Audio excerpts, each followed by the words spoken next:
मैं अभी बताता हूँ। माननीय मुख्यमंत्री जी ने जिस प्रकार की योजना बनाई, मेरे विभाग को जिम्मेवारी इसकी दी है लाडली लक्ष्मी योजना को क्रियान्वित करने की, और चुनाव में एक बहुत बड़ा ये मुद्दा था। और मैं स्पष्ट कहता हूँ, जिस बैकग्राउंड से हम आते हैं उस बैकग्राउंड में यदि हम जाएं जहाँ बहनें आत्मनिर्भर नहीं हैं, एक 100 रुपये के लिए भी बहन को अपने हस्बैंड से, अपने पिताजी से या अपने भाई से या अपने बेटे से हाथ पसारना पड़ता घर के उपयोग के लिए, और किस प्रकार का उनके आत्मसम्मान को ठेस लगती थी। महिलाओं का सशक्तिकरण हो, उनका आत्मनिर्भरता बढ़े।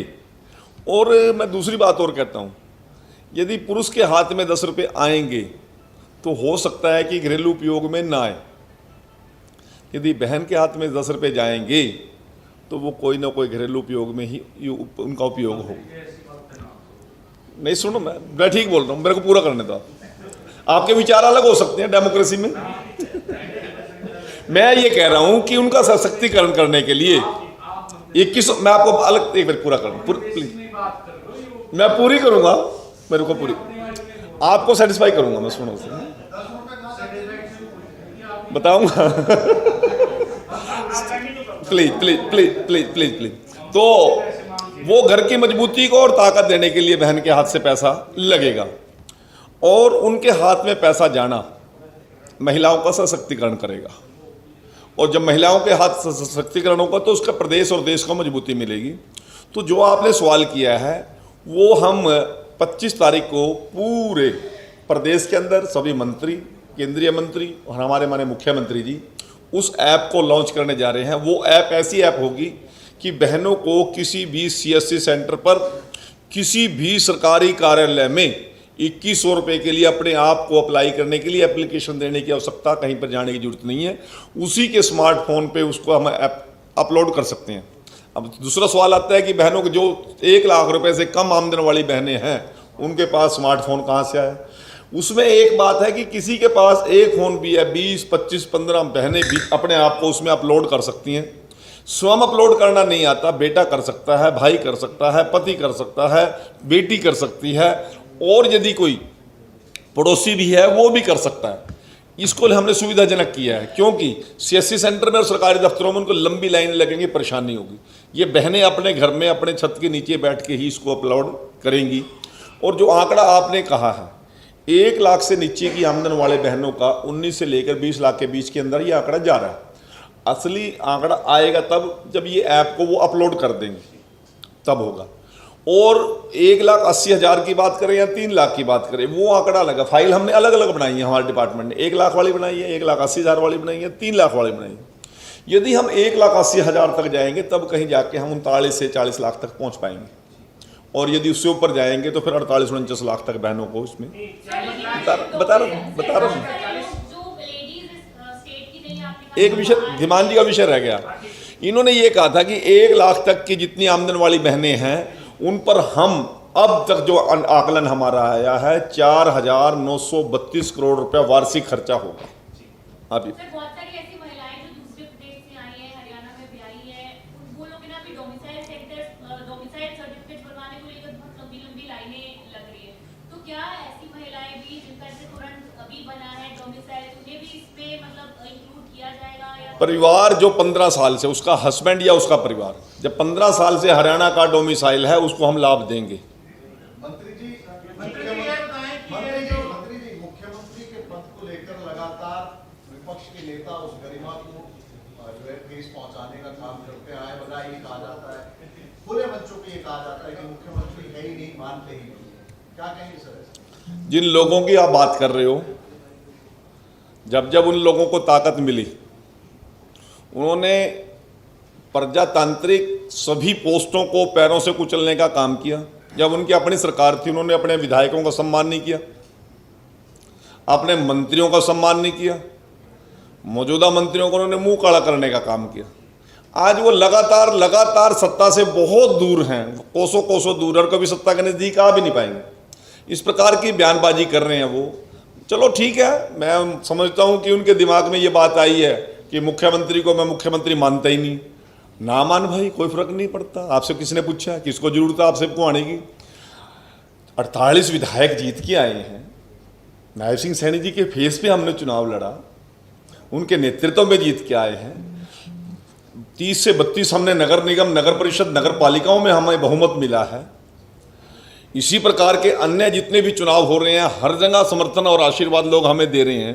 लाखों लाखों लोगों की जनसभाएं नायब सिंह सैनी जी संबोधित कर रहे हैं, नायब सिंह सैनी जी के नाम पर वहाँ पर इकट्ठे हो रहे हैं। वो नहीं मुख्यमंत्री मानते तो ना माने, कोई फर्क नहीं पड़ता, परंतु मुख्यमंत्री नायब सिंह जी जनसेवक, प्रथम जनसेवक पहले हैं। और उन भाई साहब की चिंता किसी को, उनके परिवार के लोगों को चिंता नहीं है। उनकी सगे परिवार की क्या स्थिति है आप लोग समझ सकते हो। जब विधायक थे विधानसभा में, वो डिप्टी सीएम ही नहीं अपने परिवार के आदमी को मान रहे थे। उन्होंने किस प्रकार से स्पीकर साहब की कुर्सी को भी चैलेंज करने का काम किया। सारी बातें जनता देख रही है। और फिर समस्या क्या हो गई है, 5 साल जिस प्रकार का ये लोग आचरण करते हैं, चाहे कांग्रेस के लोग हैं, चाहे अन्य विपक्ष के लोग हैं, और जब जनता वोट नहीं देती, क्योंकि 5 साल का आकलन करती है जनता, जब वो 5 साल के आकलन में वो कहीं भी ठहरते नहीं हैं, फिर बाद में क्या कहेंगे, तो ईवीएम हो गया जी गलत, वोट चोरी होगी जी, फिर इस प्रकार का आरोप लगा दो। विपक्ष के ऊपर भी पूरी निगाह रहती है। मैं कल एक जेपी नड्डा जी का इंटरव्यू देख रहा था। उन्होंने कहा कि मैं जब नेता प्रतिपक्ष था हिमाचल प्रदेश में, माने मोदी जी हमारे प्रभारी थे, तब उन्होंने मुझसे पूछा कि आप जो विपक्ष के नेता के नाते आप विधानसभा में जो सवाल उठाते हैं, ये सवाल आते कहाँ से आपके पास? तो मैंने कहा था कि मैं तो अखबार, मीडिया, ये जानकारियाँ हम कलेक्ट करते हैं। उन्होंने कहा नहीं, ये तो ठीक बात है, मैं चाहता हूँ कि आप जनता के बीच में जाएं, लोगों को निवेदन करें कि मैं नेता प्रतिपक्ष के नाते आपकी समस्याएं सुनने के लिए आया हूँ। यदि आप वो फीडबैक लेके आएंगे, प्लस मीडिया की चीज़ लेके आएंगे, प्लस आपके विधायकों की जो रिपोर्ट लेके आएंगे और सरकार की चीज़ों को स्टडी करेंगे, तब आप देखना कि आपको क्या नेता प्रतिपक्ष। वो कहते हैं कि मेरे जीवन में इतना फंडामेंटल चेंज हुआ उसके बाद से, मैं सोच भी नहीं सकता कि एक छोटे से सुझाव ने। तो इसलिए मैं कह रहा हूं कि नेता प्रतिपक्ष या विपक्षी पार्टियों के ऊपर भी जनता जनार्दन की निगाह रहती है। उनके बयान को लोग पढ़ते हैं, उनकी भाषा को लोग समझते हैं। इसलिए नेता के विपक्ष के लोगों को भी कोई बयान देना है, प्रजातांत्रिक मूल्यों को जीवंत रखना है, तो उसी प्रकार का आचरण और व्यवहार और जुबान होनी चाहिए। मंत्री जी ये बताएंगे जो लाडो रश्मि 25 तारीख से ऐप शुरू कर रहे हैं, इसकी कोई डेडलाइन रखी है कि कब तक, मतलब? नहीं, डेडलाइन मैं कह रहा हूँ, हमारी ओपनिंग लाइन है। डेडलाइन क्या है? जब तक सरकार है, जब तक डेमोक्रेसी है, बहनों को चलता रहेगा। तो कम शुरू होने के कब जो महिलाओं को पेंशन मिलने शुरू हो रही है? हमने 25 तारीख से उनकी एप्लीकेशन अपलोड कर दी है। उसके बाद उसकी स्क्रूटनी करके जैसा भी निकलता रहेगा वैसे ही तुरंत उनके अकाउंट में पैसा डालते हैं। हम 1 नवंबर से शुरू करेंगे या पिछले 1 से 17 अक्टूबर 2024 को सरकार की तब से देगी? क्योंकि नहीं, विपक्ष भी कह रहा था कि शुरू अब किया है, तो क्या एरियर जो पीछे का है वो भी उनको क्या 17 अक्टूबर 2024 होगा ना सरकार? नहीं एरियर तो तब देना, कोई पैसे से हमने कोई योजना उनकी बैक पड़ा हो, कोई बात। 25 सितंबर को पंडित दीनदयाल उपाध्याय जयंती से हम इसकी ऐप की लॉन्चिंग आवेदन करेंगे। और नए वर्ष 1 नवंबर हरियाणा का जो हरियाणा दिवस है, 1 नवंबर के बाद बहनों के अकाउंट में वो पैसा जाना शुरू हो जाए। 1 नवंबर से जाना शुरू हो जाएगा या 1 अक्टूबर से जाना शुरू? नहीं, 5 दिन में कहाँ छुट्टी हो जाएगी? नहीं, 1 अक्टूबर 5 सितंबर से हमने कर दिया। 1 नवंबर से शुरू होगा, नवंबर तक दिसंबर में जाएगा या अक्टूबर? नहीं, 1 नवंबर से पेड होगा, तो अक्टूबर से शुरू हो जाएगा। अक्टूबर से। 1 अक्टूबर से शुरू होगी। जी अनिल जी, मंत्री जी एक रिलेटेड सवाल था। आप ये प्रॉमिस किया गया था, तो उसमें कैटेगरी नहीं थी। कभी ये कहा था हरियाणा की हर महिला को देंगे, तो कभी ऐसा दिन आएगा हरियाणा की हर महिला को इसका लाभ मिलेगा? देखिए, बिल्कुल बहुत वाजिब सवाल आपने पूछा है। हमने पहले ही कह दिया कि हर जरूरतमंद बहन के हाथ में हम पैसा पहुंचाएंगे। इसकी कैटेगरी छटनी हमने कर लिया है। 1 लाख से बिलो, 1,80,000 से बिलो, और ऊपरला जो टेबल है वो 3 लाख। 3 लाख का मतलब वार्षिक जिसकी आमदन है परिवार की, तो उसको कितने पैसे आमदन होगी पर मंथ की? लगभग 25,000 रुपये। जो 25,000 रुपये जो परिवार कमा रहा है, 2500 से ऊपर जा रहा है वो, तो क्या उसकी आर्थिक स्थिति ठीक नहीं है क्या? ये जरूरतमंद बहनों के लिए है। ऐसे तो फिर कल को आएगा जो बहन नौकरी कर रही हैं, जो बहन कोई पेंशन से ले रही हैं, कोई व्यापार कारोबार जिनके नाम से बहनों के नाम से हैं, तो फिर वो भी आ जाएंगे ना। इससे तो उनको तो इसकी एक छंटनी करनी पड़ेगी। एक जरूरतमंद तक चीज पहुंचानी है। मंत्री जी से मेरी सवाल ये है कि ये जो पैसा मिलेगा उसके बाद कोई परिवार उस आय के क्षेत्र से बाहर अभी जीएसटी पे आ जाएं। आज का जीएसटी का मेन है और मैं आप सभी का बहुत बहुत एक जी अनिल जी नरवाना से विधायक का लगातार 3-4 दिन नरवाना जी बाढ़ की क्या स्थिति है और आप भी किस हिसाब से में रणदीप सुरजेवाला हिमाचल वो भी बाढ़ प्रभावित इलाकों में रुआ कर रहे हैं बाढ़ को लेकर ताकत की अगर आप लोग देखिए, पड़ोसी राज्यों में और हरियाणा में अगस्त के अंतिम सप्ताह में और सितंबर के बिगिनिंग में जो अति वर्षा हुई, अनुभव से उम्मीद से बहुत ज़्यादा हुई। बार बार बादल फटे। हमारा JNK की स्थिति बड़ी खतरनाक भयानक है। हिमाचल की स्थिति भी बड़ी क्रूशियल है। इसी प्रकार से उत्तराखंड में भी और पंजाब में भी, हरियाणा में भी उसका व्यापक प्रभाव पड़ा। परंतु हमारे मुख्यमंत्री जी ने और प्रशासनिक अधिकारियों ने जिस प्रकार की तैयारियां की थी और फील्ड में हमारा छोटे से छोटा अधिकारी, SD और JE लेवल का अधिकारी भी हमारा गांव में या फील्ड में था, बहुत सी परिस्थितियों को संभालने का हमने काम किया और उन तैयारियों के कारण आज हरियाणा प्रदेश में जन की भी और धन की भी बहुत कम हानि हुई है अन्य प्रांतों के मुकाबले में। और सबसे बड़ी बात तो ये है कि पंजाब के कुछ गाँव के लोगों ने मीडिया में आके बोला कि हमें तो हरियाणा में शामिल कर दो, हरियाणा सरकार किस प्रकार की तैयारियां करके लोगों को बचा रही है। और पंजाब को जनप्रतिनिधियों ने आरोप लगाया कि मुख्यमंत्री पर वहां के प्रशासनिक अधिकारियों को बाय नेम बताया, मुझे जरूरत नहीं नाम बताने की, आपको पता है कि इन लोगों की वजह से पंजाब का सत्यानाश हुआ है। तो उन्होंने व्यापक तैयारियां नहीं की। हमारी सरकार ने बहुत व्यापक तैयारियां की, परंतु फिर भी बहुत ज़्यादा नुकसान होने से तो बचाया।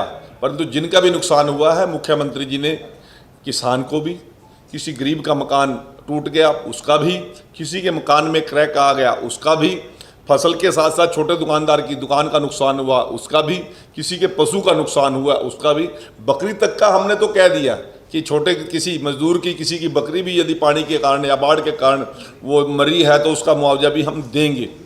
और जिस प्रकार के, मैं तो हैरान हूँ, राष्ट्रीय महासचिव रणदीप सुरजेवाला जी दनौदा गांव में बयान दे रहे हैं 30,000 हेक्टेयर आज बाढ़ की चपेट में है, और दोपहर के बाद किसी और गांव में बयान देने का 20,000 हेक्टेयर हरियाणा की भूमि बाढ़ की चपेट में है। अरे भाई आंकड़े दुरुस्त कर ले भाई तू अपने।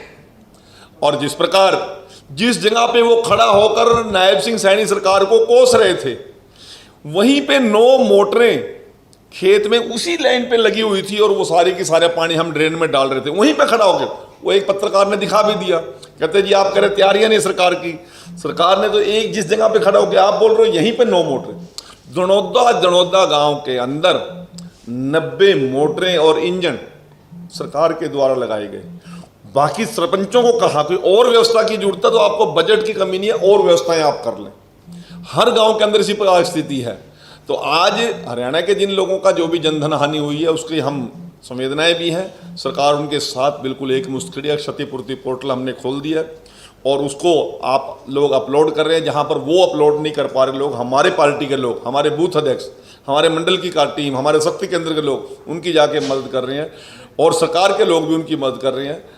हर व्यक्ति को हर नुकसान का पूरी भरपाई करने का हम काम करेंगे।